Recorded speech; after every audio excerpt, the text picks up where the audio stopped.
Sedarlah diri kita tuan-tuan, kita semua akan mati.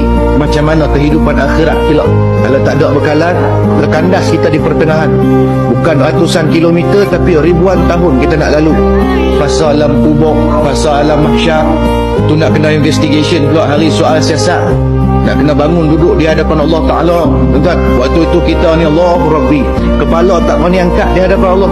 Malunya kita banyak maksiat dan mungkar yang pernah kita lakukan. Waktu tu nak menyesal pun tak ada guna. Orang putih kata useless.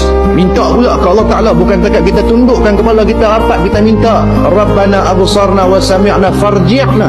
Kami tengok dah, kami dengar dah. Bagi peluang kat kami ya Allah. Kami nak pulang balik ke muka bumi. Bagi kami hidup kali kedua ya Allah. Untuk apa? Ni'mal salihah. Nak buat tu, nak buat amal soleh. Pasal kehidupan kita yang pertama kita sia-sia. Adakah peluang untuk kita pulang ke muka bumi setelah kita dimatikan oleh Allah? Tak ada dah peluang.